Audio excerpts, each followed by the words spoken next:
Want to speak real English from your first lesson? Sign up for your free lifetime account at EnglishClass101.com. Hi everybody, my name is Alicia. In this lesson, I'm going to talk about some phrasal verbs that use the word push. So these are expressions that feature the verb push, but have a slightly different meaning from the basic meaning of push. Let's take a look. Okay, let's begin with the first expression, which is push off. To push off means to begin moving. Usually we use this with a boat. When we say push off, it's like we're pushing away from some kind of safety or some kind of support. We typically use this for boats to mean moving away from a dock, moving away from land, moving away from the part of the boat that's connected to some safety on land. So we use this to refer to moving away from a safe place, but it tends to be used a lot in boats. An example of this, we pushed off at 8 a.m. So here it's the past tense, we pushed off, and the time. We pushed off at 8 a.m. means probably the boat left the safe place at the dock at 8 a.m. So to push off means to begin moving away from something, some kind of support. Okay, let's move along to the next expression. The next expression is to push by. To push by something or to push by someone means to use a pushing motion to move past someone or something. We use this a lot with people.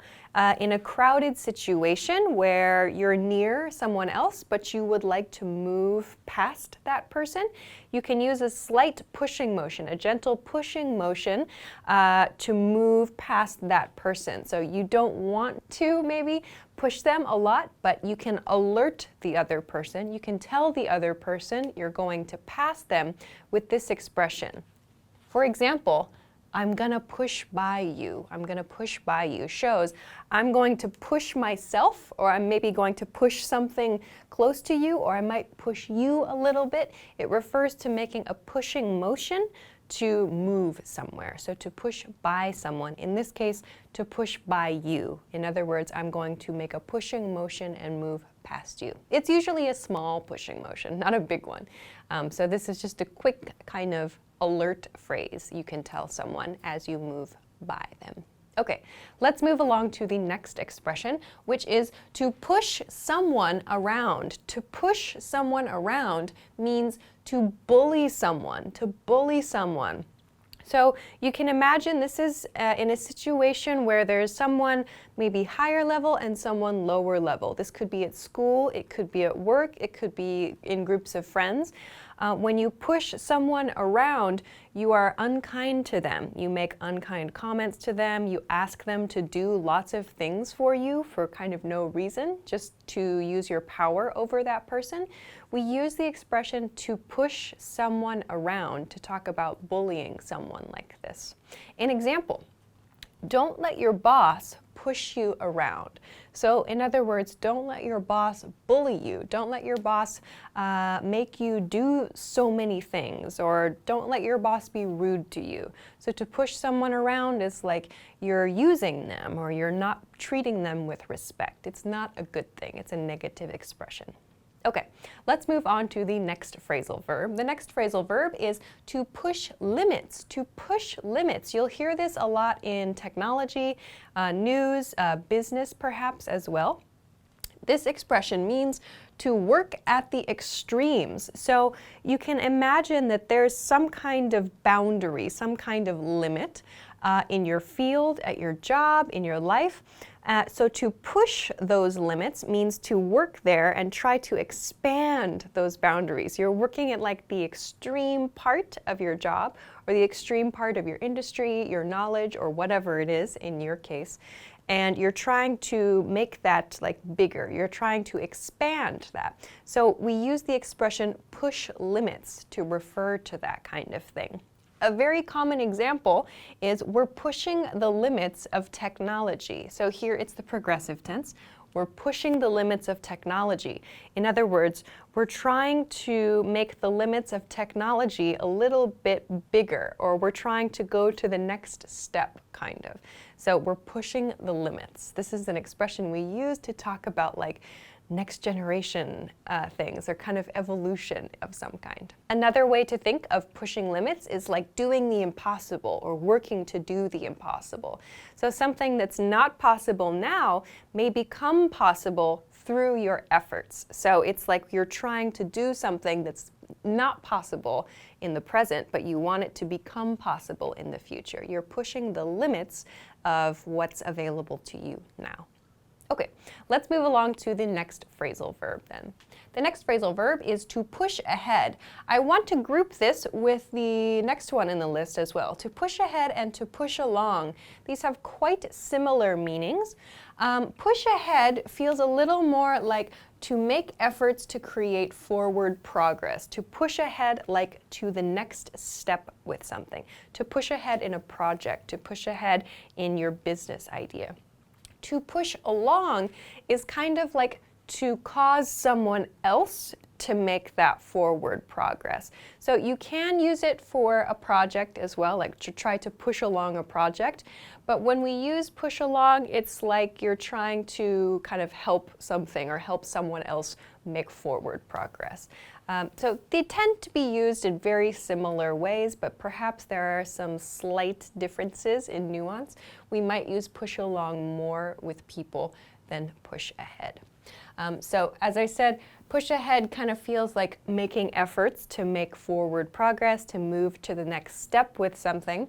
And then we can think of push along as like moving something forward or causing another person to move forward as well. So let's take a look at some example sentences.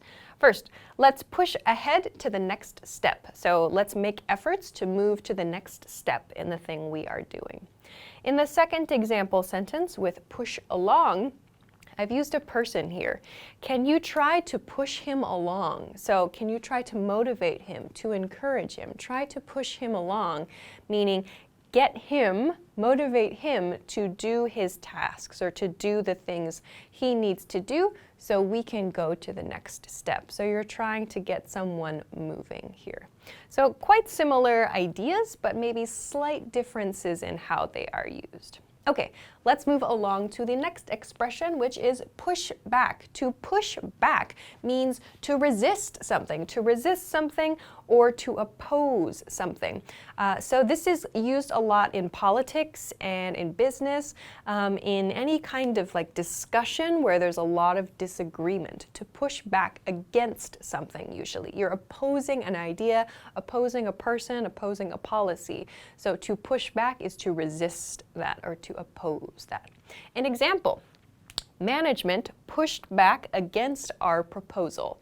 So we made a proposal for something in the office and management opposed that. They did not want to do that thing. They resisted, so they pushed back. You might also hear this used as a noun, push back. Pushback. So not to push back, but there was pushback against our proposal. So you can hear this used as a phrasal verb or as a noun, but they both refer to resisting or opposing something. Okay, one more then for this lesson. It is to push for something. To push for something means to try to persuade someone of something. So if you really, really want to get something, you're trying to convince someone something is a good idea, or you're trying to convince someone to give you something, we can use the expression push for that thing to describe that. So in this example sentence, it feels kind of like you're persuading yourself a little bit, like you're trying to motivate yourself, making efforts for yourself for your future. You could also use this in talking to other people, in trying to convince other people, like trying to push your boss for a raise, for example. So it means you're trying to convince your boss or persuade your boss to give you a raise. A raise is increased salary, increased money at your job. So pushing for something is like you're trying to make efforts in order to achieve something or to get something or to convince someone of something. So to push for a thing. Okay, so those are a few examples of some phrasal verbs that use the word push. I hope that you found something new here. So keep an eye out for these the next time you see them in writing. Of course, if you have any questions or comments or want to practice using one of these phrasal verbs, please feel free to do so in the comment section of this video. If you liked the video, please don't forget to give it a thumbs up, subscribe to our channel, and check us out at EnglishClass101.com for other good English study tools. Thanks very much for watching this lesson, and I will see you again next time. Bye-bye.